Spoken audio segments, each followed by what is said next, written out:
Hello. Okay. Hello guys, good evening. आज हम पढ़ेंगे बायोलॉजी सब्जेक्ट में मानव रोग। ठीक है, ये टॉपिक अपने इंपॉर्टेंट है, ये सभी एग्जाम में होता है, आपके फोर्थ ग्रेड में भी है, आपके कांस्टेबल में भी है, और ऐसा सारे एग्जामों में ये टॉपिक तो कॉमन है ही है। ठीक है, तो आज अपन शुरू करेंगे मानव रोग किस किस प्रकार से होते हैं, कौन कौन से होते हैं। ठीक है, पहले अपन देखते हैं कि रोगों का अध्ययन करना क्या कहलाता है। रोगों का अध्ययन करना कहलाता है पैथोलॉजी। ठीक है, तो study of disease called pathology. रोगों का अध्ययन करना क्या कहलाता है, पैथोलॉजी। अब रोग हो रहे हैं तो रोग कारक भी तो होंगे, तो रोग कारक का अध्ययन करना क्या कहलाता है, इटियोलॉजी। इटियोलॉजी किसे कहते हैं, रोग कारकों का, किस कारक कारण हो रहे हैं उसका अध्ययन करना इटियोलॉजी कहलाता है। अब रोग फैलने का अध्ययन, जो रोग फैलते हैं उनका अध्ययन करता है, कैसे कैसे फैल रहे हैं, कैसे कहाँ कहाँ फैल रहे हैं, तो उनका अध्ययन करना क्या कहलाता है, एपिडेमियोलॉजी। एपिडेमियोलॉजी कहलाता है रोग फैलने का अध्ययन करना। और अब रोग हो गए, रोग कारक भी पता चल गया, रोग फैल भी गए, अब अपने आप को बचाना पड़ेगा। तो अपने आप को बचाना यानी कि रोगों से खुद को बचाना क्या कहलाता है, प्रोफाइलोसिस। अपनी प्रोफाइल को बचाना, अपनी प्रोफाइल को बचाना क्या कहलाता है, प्रोफाइलोसिस। ठीक है।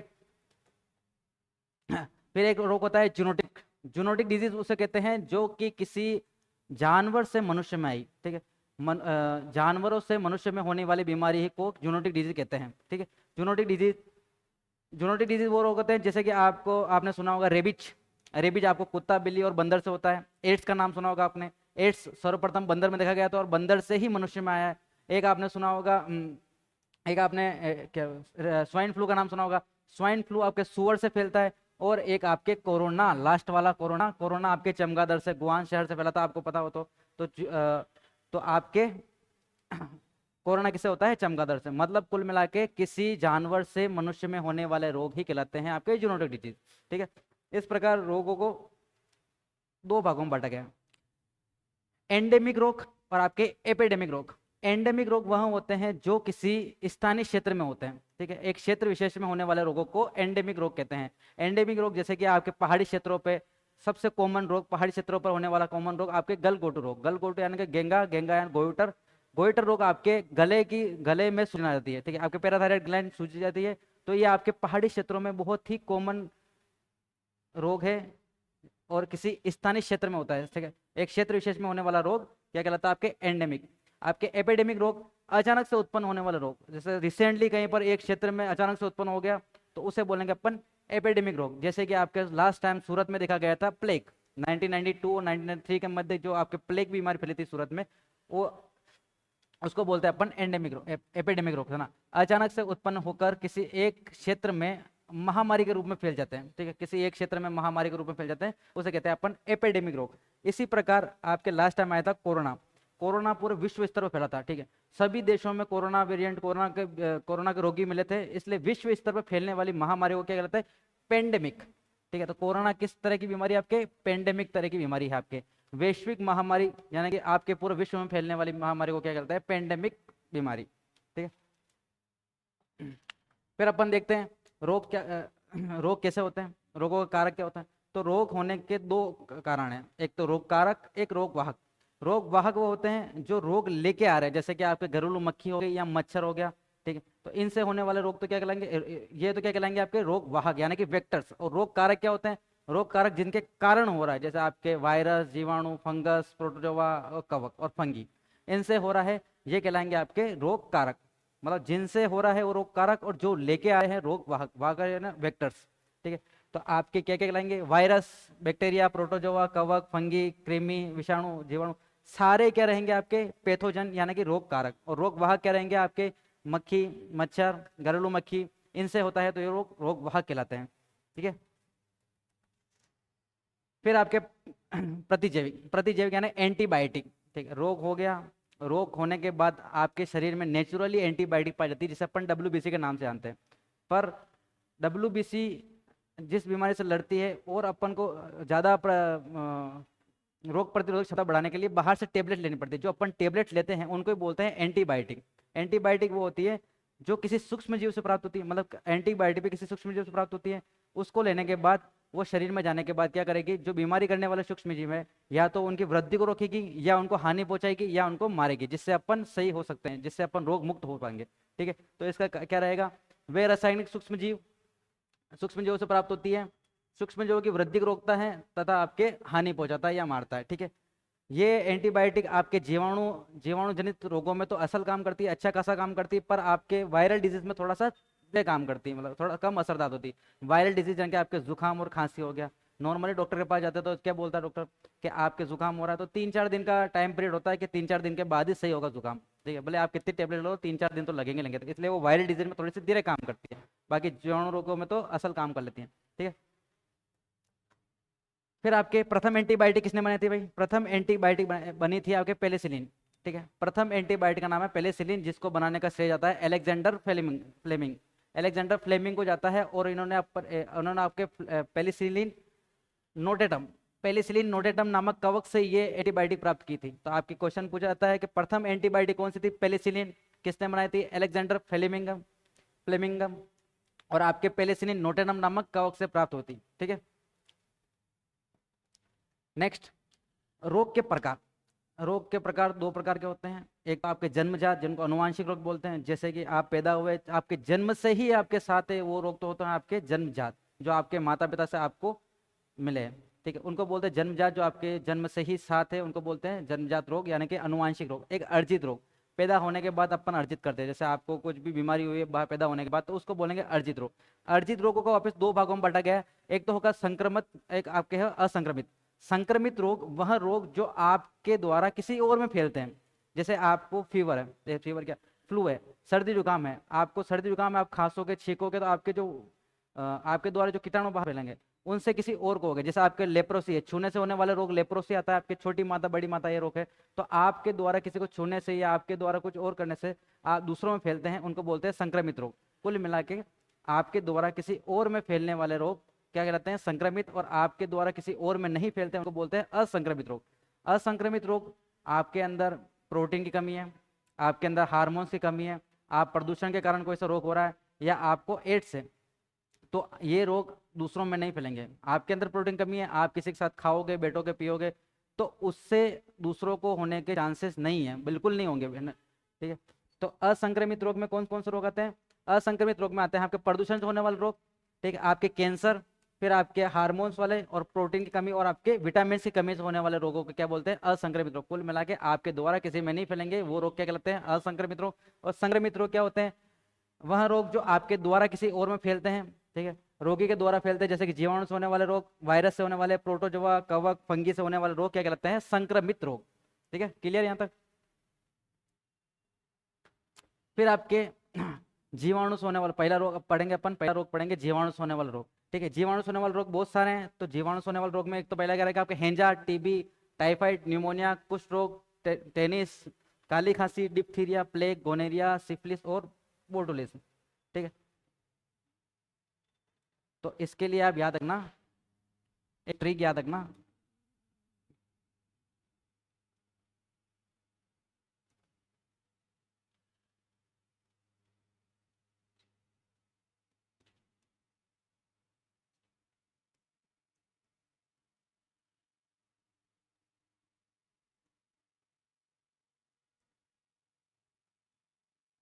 ठीक है, क्या है? बीजीएसटी पंडित का न्यू टीका है। आपको जीवाणु जनित रोगों के याद करने के लिए ट्रिक याद रखनी पड़ेगी आपको। तो पहला याद क्या रखना आपको? ठीक, बी से क्या होगा? बोटुलिज्म। बोटुलिज्म। जी से क्या हो जाएगा आपके? गोनेरिया। सी से क्या हो जाएगा आपके? सिफिलिस।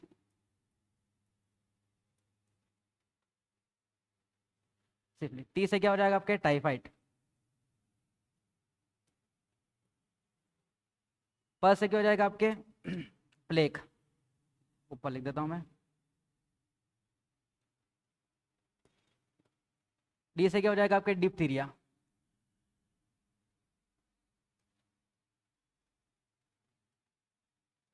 डिप्थीरिया।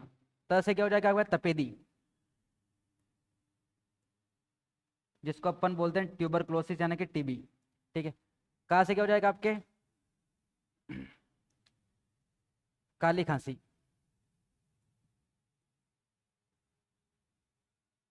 न्यू से क्या हो जाएगा आपके? निमोनिया।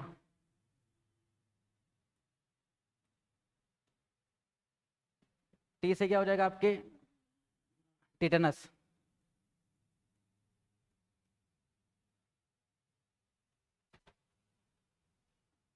कुष्ठ रोग, और ऐसे हो जाएगा आपके हेंजा। ठीक है, तो ये आपके ट्रिक याद रखनी, बीजीएसटी का, बीजीएसटी पंडित का न्यू टीका। आपको जीवाणु जनित रोगों को याद रखने के लिए आपसे क्या रखना पड़ेगा, बीजीएसटी पंडित का न्यू टीका। बी से क्या होगा बोटुलिज्म, जी से होगा गोनेरिया, एस से हो जाएगा सिफिलिस, टी से हो जाएगा टाइफाइड, प से हो जाएगा प्लेग, डी से हो जाएगा डिप्थीरिया, त से होगा तपेदिक जिसको अपन टीबी बोलते हैं, का से हो जाएगा आपके काली खांसी जिसको अपन पर्टिसिस बोलते हैं, जिसको अपन 100 दिन की खांसी बोलते हैं, और न्यू से हो जाएगा निमोनिया, टी से हो जाएगा आपके टिटनेस, का से हो जाएगा आपके कुष्ठ रोग, और ह से हो जाएगा हेंजा। ठीक है, देख लो ये रोग है सारे, हेजा, टीबी, टाइफाइड, न्यूमोनिया, कुष्ठ रोग, टिटनेस, काली खांसी, डिप्थीरिया, प्लेग, गोनेरिया और सिफिलिस और बोटुलिज्म। ठीक है, तो अपन पढ़ते हैं पहला रोग। पहला रोग है अपने हेजा जिसको अपन बोलते हैं कोलेरा। ठीक है, हेजा जिसको बोलते हैं अपन कोलेरा। हेजा में क्या होता है देखो, हेजा का जो रोग कारक है, याद रखना कारक बता रहा हूँ ना, रोग कारक क्या है, विब्रियो कोलाई। विब्रियो कोलाई आपके रोग कारक है। ठीक है, विब्रियो कोलाई नामक जीवाणु से हेजा होता है। ठीक, विब्रियो कोलाई नामक जीवाणु से आपके क्या होता है हेजा। तो रोग कारक क्या है, अब रोग वह क्या है, आपके रोग किस कारण होता है। ठीक है, तो आपके दूषित जल और भोजन करने से, ठीक है, और आपके घरेलू मक्खी के द्वारा, दूषित जल और भोजन ग्रहण करने से और आपके घरेलू मक्खी के कारण ये रोग होता है। एक घरेलू मक्खी इधर से उठ के बेटी गंदगी लाई खाना है बेटी ऐसे बेटी, तो उससे ये रोग होता है कौन सा, हेंजा। हेंजा में क्या होता है, हेंजा में होती है उल्टी, उल्टी के साथ साथ डायरिया, जबरदस्त दस्त और आपके उल्टी। ठीक है, तो इसको बोलते हैं उल्टी व डायरिया, और शरीर में क्या हो जाती है पानी की कमी। उल्टी के टाइम डायरिया हो रहा है, उल्टी हो रही है, तो आपके पानी की कमी हो जाएगी। पानी की कमी के होने के आपके क्या होगा शरीर में, डिहाइड्रेशन, मतलब आपके शरीर में पानी की कमी को बोलते हैं डिहाइड्रेशन। आपको पता है इसमें सबसे फेमस आपने नाम सुना होगा, इसमें ORS घोल दिया जाता है। ORS घोल की फुल फॉर्म पूछ जाती है हर बार। ORS घोल की फुल फॉर्म है ओरल रिहाइड्रेशन सोल्यूशन। ठीक है, तो क्या है आपके कोलेरा में कौन से कोलेरा में कौन से जीवाणु से होता है, विब्रियो कोलाई नामक जीवाणु से। इसमें क्या होता है, दूषित जल और भोजन करने से ही होता है और घरेलू मक्खी के द्वारा ही होता है। इसमें सिम्टम्स क्या है, आपके लक्षण क्या है, तो उल्टी होगी, डायरिया होगा, शरीर में पानी की कमी होगी, पानी की कमी होने से क्या होगा डिहाइड्रेशन, और डिहाइड्रेशन होगा तो आपके क्या दिया जाएगा इसमें एंटीबायोटिक के साथ साथ ORS का घोल दिया जाएगा, ओरल रिहाइड्रेशन सोल्यूशन। अब इसमें एक टेस्ट किया जाता है, जिस टेस्ट का नाम पूछा था एग्जाम में, इस टेस्ट को बोलते हैं सिक टेस्ट। ठीक है, सिक टेस्ट बोलते हैं, और इसमें प्रभावी अंग, सबसे ज्यादा प्रभावी अंग कौन सा रहेगा, छोटी आंत। ठीक है, तो याद रखना इसमें इंपॉर्टेंट क्वेश्चन क्या बनता है, विब्रियो कोलाई नामक जीवाणु से होता है। ठीक है, इसमें क्या दिया था ORS घोल, और कौन सा टेस्ट किया जाता है, सिक टेस्ट, और आपके प्रभावी अंग कौन सा है, छोटी आंत। ठीक है, तो ये चीजें याद रखनी पड़ेगी आपको। ORS की फुल फॉर्म कई बार पूछी गई है, तो ORS की याद रखना, और सिक टेस्ट का पूछा गया आपको, सिक टेस्ट किस में किया जाता है। फिर आपके आता है टीबी। टीबी की फुल फॉर्म होती है ट्यूबरक्लोसिस, जिसके और भी नाम है, आपको क्षय रोग भी बोलते हैं, यक्ष्मा भी बोलते हैं, और सफेद मौत भी इसी को बोलते हैं। ठीक है, एक आपसे क्वेश्चन है कि टीबी से, ज्यादा ऊपर लिख दिया, यहाँ लिख देता हूँ क्वेश्चन, टीबी से किस बादशाह था या पता नहीं,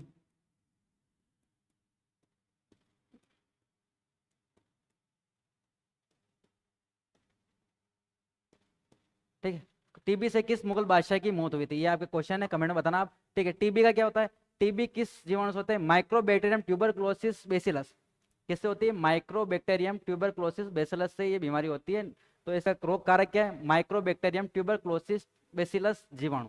ठीक है, होती कैसे, रोगी के द्वारा फैलती है। किसी को टीबी हो रही है तो टीबी में क्या होता है, लगातार खांसता है, तो खांसने से जो निकलते हैं जीवाणु वो आपके अंदर आ गए, तो आपको भी टीबी हो जाएगी। ठीक है, तो आपके रोगी के द्वारा फैलती है। क्या होता है, बुखार आता है, बुखार के साथ साथ वजन में कमी, वजन की कमी, और आपकी क्या होगा लगातार खांसी और कफ में खून का आना। क्या होता है, बुखार आता है, बुखार के साथ लगातार खांसी, लगातार खांसी के साथ साथ कफ में खून का आना, ठीक, और वजन में कमी हो जाएगी। अब लगातार आदमी खांसेगा तो उसके ज्यादा सबसे ज्यादा प्रभाव पड़ेगा फेफड़ों पर। तो इस पूछा जाता है सर्वाधिक प्रभावित अंग कौन सा रहेगा, फेफड़ा। ठीक है, सर्वाधिक प्रभावी अंग कौन सा रहेगा, फेफड़ा। और इसमें टेस्ट कौन सा रहता है, इसमें टेस्ट किया जाता है मोन्टेस टेस्ट। टीबी जांचने के लिए कौन सा टेस्ट किया जाता है कि टीबी हो रही कि नहीं हो रही, उसको जांच करने के लिए कौन सा था, मोन्टेक्स टेस्ट। ठीक है, मोन्टेक्स टेस्ट किया जाता है, कौन सा, मोन्टेक्स टेस्ट। ठीक है, और सबसे ज्यादा प्रभावी अंग कौन सा है, फेफड़े। भारत में सबसे ज्यादा टीबी है। ठीक है, आए दिन देखते रहो तो खांसते रहते लोग। ठीक है, ठीक है, इसमें अब टीका दिया जाता है, टीका कौन सा रहता है, BGC। BGC bacillus bacillus Calmette Guerin, bacillus Calmette Guerin का टीका जाता है। कौन सा टीका जाता है? बीसीजी का बेसिलस कोलमेटगुरिन का टीका जाता है। किसमें? टीबी में, ठीक है। और मॉन्टेक्स टेस्ट किया जाता है आपके। और इसमें आपके उपचार क्या है? उपचार बस एंटीबायोटिक दो पैसा, ठीक है, एंटीबायोटिक दो। अब आपसे एक और क्वेश्चन पूछा, टीबी दिवस कब मनाया जाता है? भारत ने टीबी मुक्त होने के लिए कौन से साल का लक्ष्य रखा है? और डब्ल्यूएचओ ने विश्व को टीबी मुक्त कराने के लिए कौन से साल का लक्ष्य रखा है? तो ठीक है, आपके 24 मार्च को आपके टीबी दिवस मनाया जाता है, टीबी बस। और 2025 टीबी मुक्त भारत। और 2030 डब्ल्यूएचओ द्वारा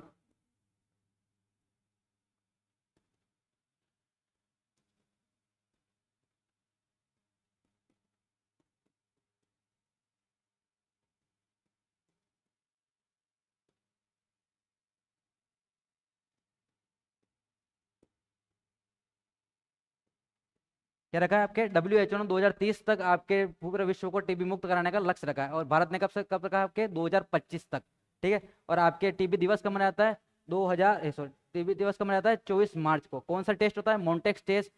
कौन सा सर्वाधिक प्रभावी अंग है? फेफड़े, ठीक है। फिर आपके टीका कौन सा जाता है? बीजीसी का बेसिलस कोलमेट गुरिन का टीका जाता है, बेसिलस कोलमेट गुरिन का, ठीक है। और इसमें आपके रोग कारक क्या है? Mycobacterium tuberculosis bacillus. कौन सा है? Mycobacterium tuberculosis bacillus. क्या होता है? इस लक्षण क्या है इसमें? लक्षण साफ है भाई साहब। लगातार खांसी होगी, लगातार खांसी होगी तो फिर कफ आएगा, लगातार खांसी होगी, वजन में कमी होगी, कमी होगी, खांसी के साथ साथ कफ आएगा और कफ में आएगा खून, ठीक है। लगातार खांसने से फेफड़े प्रभावित होंगे, ठीक है। तो ये याद रखना आप। हाँ, एक और इंपॉर्टेंट चीज भूल गया मैं। भारत सरकार ने टीबी मुक्त करने के लिए एक योजना चलाई है जिसको डोस्ट बोलते हैं, DOTS, डोस्ट, ठीक है। भारत सरकार द्वारा भारत को टीबी मुक्त कराने के लिए एक योजना चलाई गई है जिसका नाम है डोस। डोस की फुल फॉर्म क्या है? Direct observation treatment with short course, direct observation treatment with short course. Bharat सरकार द्वारा एक योजना चलाई जा रही है जिसका नाम है DOTS, डोस्ट। दोस्त नहीं है, डोस्ट है ना। दोस्त का फुल फॉर्म क्या है? Direct observation treatment with short course. किसके द्वारा चलाई जा रही है? भारत सरकार के द्वारा। ये मैंने आपको बता दिया। भारत ने कौन सा लक्ष्य रखा? 2025 का। और डब्ल्यूएचओ ने वर्ल्ड हेल्थ ऑर्गेनाइजेशन द्वारा रखा गया आपके 2030 तक, ठीक है। अब आ गया टाइफाइड। टाइफाइड को क्या बोलते हैं अपन? टाइफाइड का एक और नाम है मोतीजरा या मियादी बुखार। टाइफाइड को अपन बोलते हैं मोतीजरा या मियादी बुखार, ठीक है। कई बार क्या होता है एग्जाम में टाइफाइड ना देके आपको मोतीजरा या मियादी बुखार देते हैं, अपन को याद भी ना आता कि बीमारी कौन सी है। तो इसलिए यहाँ पर सारा नाम याद रखना आपको, ठीक है। इसका रोग कारक क्या रहेगा? सोल्मोनेला टाइफी। सोल्मोनेला टाइफी इसका रोग कारक रहेगा। इसमें क्या होता है? संक्रमण किससे होता है? दूषित जल और भोजन ग्रहण करने से आपके ये रोग होता है। कौन सा? टाइफाइड, ठीक है। इसमें क्या होता है? सिम्टम्स बुखार, सिर दर्द और आंत में छेद। कौन सी आंत में? छोटी आंत में। कौन सी आंत में? छोटी आंत में। तो इसमें प्रभावित अंग कौन सा रहेगा? छोटी आंत। क्या होता है आपके? बुखार आता है, सिर दर्द होता है, बुखार लमसम सभी बीमारी होता है, बुखार, सिर दर्द और छोटी आंत में छेद हो जाते हैं। तो प्रभावी अंग कौन सा रहेगा? छोटी आंत, ठीक है। फिर इसमें टेस्ट कौन सा किया जाता है? विडोल टेस्ट। विडोल टेस्ट अपन ने दो टेस्ट पढ़ लिए, एक तो मोन्टेस टेस्ट किसमें? ट्यूबरक्लोसिस टीबी में, एक आपके विडोल टेस्ट। और आपके एक सिक टेस्ट किसमें किया जाता है? हेंजा में। तो तीन टेस्ट पढ़ लिए, सिक टेस्ट, हेंजा, मोन्टेस टेस्ट आपके ट्यूबरक्लोसिस यानी कि टीबी में, और आपके इसमें टाइफाइड में कौन सा किया जाता है? विडोल टेस्ट, ठीक है। इसमें प्रभावी अंग कौन सा रहेगा? छोटी आंत। टीका दिया जाता है TAB का। TAB की फुल फॉर्म है टाइफाइड A और B। Typhoid A and B का टीका दिया जाता है किसमें? टाइफाइड में, ठीक है। तो इसमें प्रभावी अंग याद रखना आप। कौन सी होती है? छोटी आंत। और किससे होता है आपके? सोल्मोनेला टाइफी द्वारा, ठीक है। फिर आपके न्यूमोनिया। न्यूमोनिया क्या है आपके? न्यूमोनिया। न्यूमोनिया का न्यूमोनिया ज्यादातर आपके छोटे बच्चों में होता है, ठीक है। मुख्यतः बच्चों में होने वाला रोग है न्यूमोनिया, ठीक है। तो इसका आपके रोग कारक क्या रहेगा? डिप्लोकोकस, ठीक है, जिसको अपन स्ट्रेप्टोकोकस भी बोलते हैं, स्ट्रेप्टोकोकस न्यूमोनी, ठीक है। डिप्लोकोकस ये आपके स्ट्रेप्टोकोकस न्यूमोनी द्वारा होता है। आपसे डायरेक्ट जीवाणु पूछ जाता है आपका ना, डिप्लोकोकस जीवाणु द्वारा होता है। कौन सा रोग? न्यूमोनिया। मुख्यतः किसमें होता है? बच्चों में। और किसके द्वारा होता है? हवा के द्वारा। देखो हवा के द्वारा जो भी रोग होगा उसमें ज्यादातर आपके फेफड़े काम आएंगे, ठीक है। तो हवा से होने वाले रोग में आपके प्रभावी अंग कौन सा रहेगा? फेफड़े। ठीक है, तो ये भी याद रखना, हवा से होने वाले सभी रोगों में लमसम आपके फेफड़े प्रभावी अंग रहेंगे। ठीक है, तो आपके टीका कौन सा देता है? न्यूमोकोकस का टीका देता है। कौन सा? न्यूमोकोकल का टीका देता है, सॉरी न्यूमोकोकस का टीका देता है। और उपचार क्या है? एंटीबायोटिक दो भाई साहब, एंटीबायोटिक। और प्रभावी अंग आपको बता दिया हमने, फेफड़े। ठीक है, तो किसमें होता है आपके, सॉरी डिप्लोकोकस नामक जीवाणु से होता है। किसमें होता है? मुख्यतः बच्चों से। किसके द्वारा फैलता है? हवा के द्वारा। ठीक है, आपके टीका कौन सा रहता है? न्यूमोकोकस। और आपके प्रभावी अंग कौन सा रहता है? प्रभावी अंग रहेगा आपके फेफड़े। और कौन सी गोलियां दी जाती है? एंटीबायोटिक। और लक्षण देख लो, इसके लक्षण क्या होते हैं? लक्षण क्या होता है इसके? हाँ ठीक है, सांस लेने में प्रॉब्लम आ रही है, खांसी वांसी।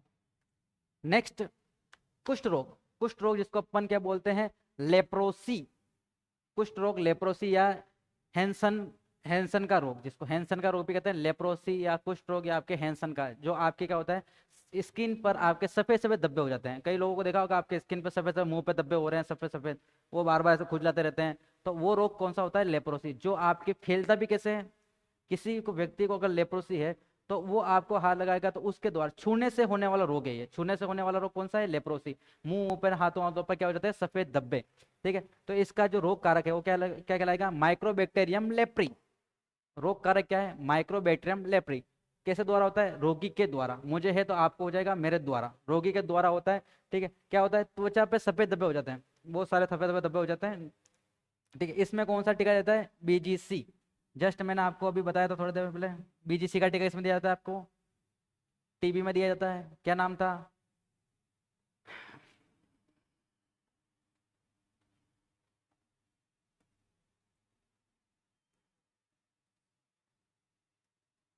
Bacillus Calmette गुरीन।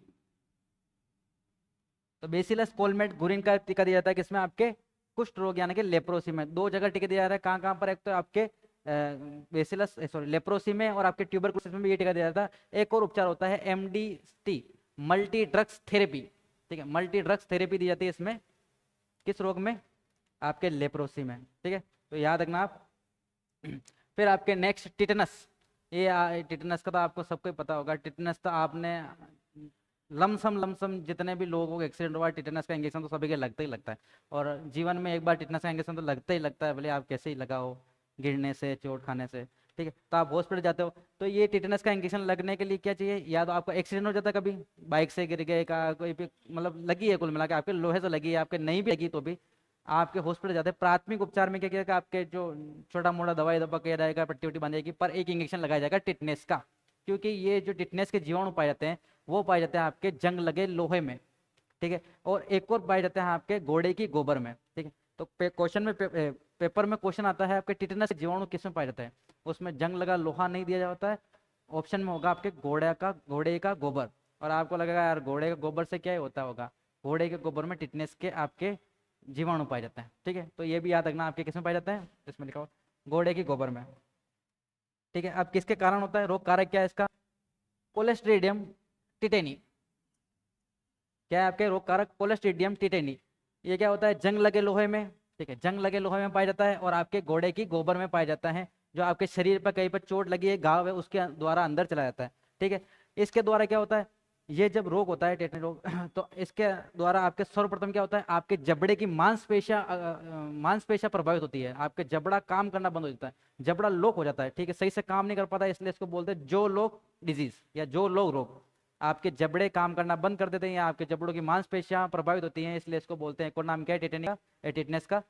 जो लोग। ठीक है, जो लोग डिजीज भी बोलते हैं इसको। और शरीर में क्या आ जाती है? ऐंठन। ठीक है, दौरे पड़ते हैं सब, दौरे हाथ वाथ ऐसे ऐंठने आती है आपके, तो ऐंठन क्या हो जाती है आपके? ऐंठन आती है, और जो लोग होता है। ठीक है, तो किस में होता है? आपके टिटनेस में। ठीक है, उपचार क्या है इसका? ADT, anti tetanus serum.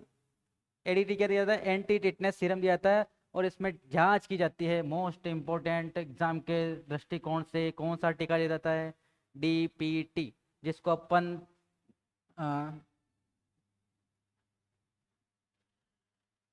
अपन बोलते हैं ट्रिपल एंटीबायोटिक टीका। ठीक है, ट्रिपल एंटीबायोटिक इसका होता है डिप्थीरिया,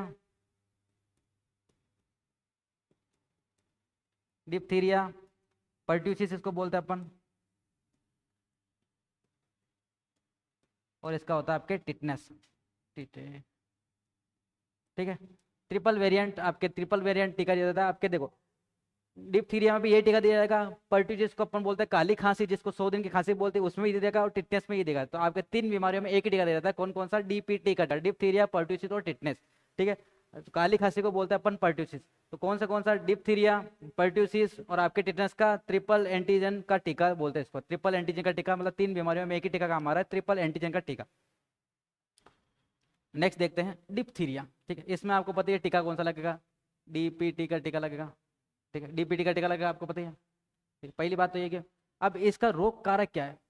रोग कारक है इसका कार्बोबैक्टीरियम डिप्थेरी, कार्नोबैक्टीरियम डिप्थेरी इसका रोग कारक है। और ये किसके द्वारा होता है? हवा के द्वारा, हवा के द्वारा होता है। जिसके मैंने आपको बोला हवा के द्वारा होने वाले रोगों में क्या होगा? फेफड़े संक्रमित होंगे। तो क्या क्या होता है?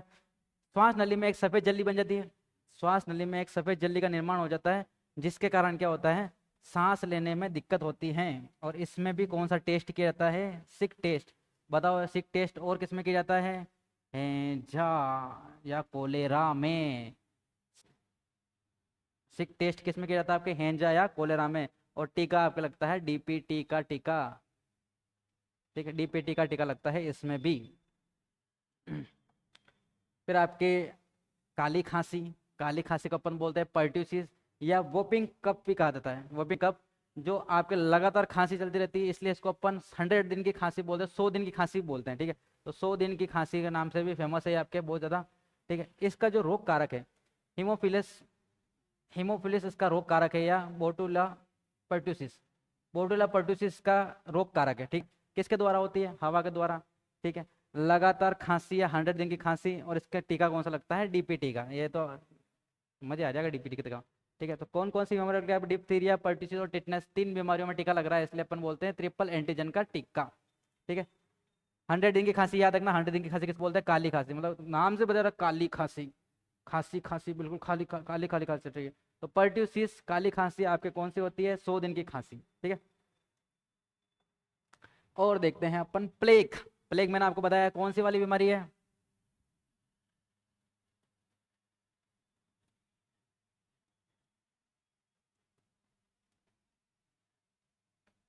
कौन सी बीमारी? एंडेमिक, स्थानीय, सॉरी एपिडेमिक, सॉरी एंडेमिक क्या?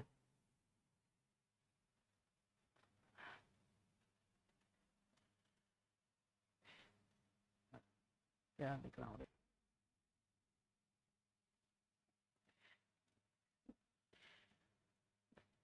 एपिडेमिक बीमारी है जो आपके किसी क्षेत्र विशेष में अचानक से फैल रही है। ठीक है, किसी क्षेत्र में होने वाली अचानक से फैलने वाली बीमारी क्या कहलाती है? आपके एपिडेमिक। ठीक है, इसमें क्या होता है? आपके यारसीतिया, इसका रोग कारक है यारसीतिया।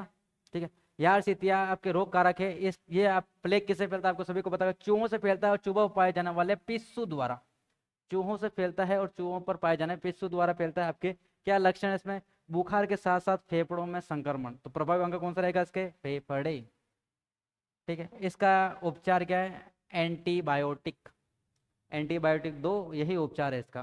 ठीक है, तो किसके द्वारा फैलता है? आपके चूहों के द्वारा। और यारसीतिया इसका एंटी सॉरी इसका रोग कारक है। लास्ट एंड फाइनल आपके 3 बीमारियां हैं आपके, गोनेरिया, सिफिलिस और आपके बोटुलिस। ठीक है, गोनेरिया और सिफिलिस दोनों ही आपके असुरक्षित यौन संबंध करने से होती है। ठीक है, तो आपके किससे होती है? असुरक्षित यौन संबंध बनाने से आपके कौन सी होती है? गोनेरिया और आपके सिफिलिस। दोनों में ही कॉमन डिजीज क्या है? दोनों में क्या होता है? जननांगों पर सूजन आती है, आपके सेक्स ऑर्गन्स पे सूजन आती है दोनों में ही। ठीक है, पर इसका रोग कारक क्या है? निसेरियाई गोनेरिया। ठीक है, ये पीछे वाला याद रखना, निसेरियाई गोनेरिया क्या होता है? आपके गोनेरिया का रोग कारक। ठीक है, किसके संक्रमण किस पे होता है? असुरक्षित यौन संबंध करने से। ठीक है, और जननांगों पर आपके क्या आ जाती है? सूजन। सेक्स ऑर्गन पे क्या आ जाती है? आपके सूजन। ठीक है, आपके सिफिलिस किससे होता है? ट्रिपोनिमा पेलिडम, ट्रिपोनिमा पेलिडम से होता है आपके। और क्या होता है? असुरक्षित यौन संबंध करने से। और इस पे भी क्या आ जाता है? सेक्स ऑर्गन पे आपके सूजन आती थी। ठीक है, बोटुलिज्म में किससे होता है? बोटुलिज्म में आपके ज्यादातर होता है डिब्बा बंद खाना, जो आपके पैकेट आता है ना, डिब्बा बंद खाना, आपके कुछ भी जैसे एक इंस्टेंट मैगी आती है, पानी डाला और बन जाती है। तो डिब्बा बंद खाने को विषैला बनाने के लिए ये उत्तरदायी है। ठीक है, अगर बोटुलिज्म में उसमें फैल गया जीवाणु, तो वो डिब्बा बंद खाना क्या हो जाएगा? विषैला। ठीक है, तो ये बोटुलिज्म जीवाणु से होता है और डिब्बा बंद खाने सामग्री को क्या करता है, विषैला। ठीक है, डिब्बा बंद खाने को विषैला करने का कार्य कौन करता है, बोटुलिज्म। ठीक है, अब आपसे एक मेरा क्वेश्चन है, रोग कारक और रोग वाहक आपने पढ़ लिए होंगे, तो एक क्वेश्चन देता हूं आपको।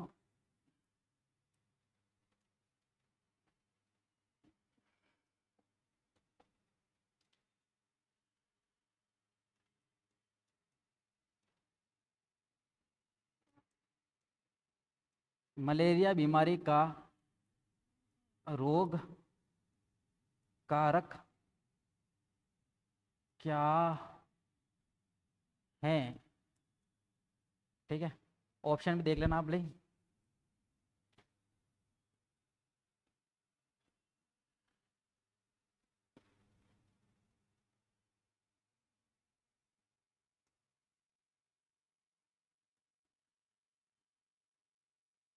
प्लाज्मोडियम, एडिज, एडिस मच्छर, या आपके मादा एनाफिलिस,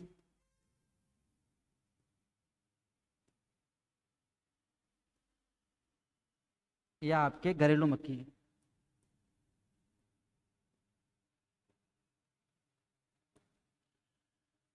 ये आपके क्वेश्चन रहेगा आपके कि मलेरिया बीमारी का रोग कारक कौन सा है, प्लाज्मोडियम, एडिस मच्छर, या एडिस मच्छर, या एनाफिलिस, या आपके घरेलू मक्खी, कौन सा रहेगा इसमें?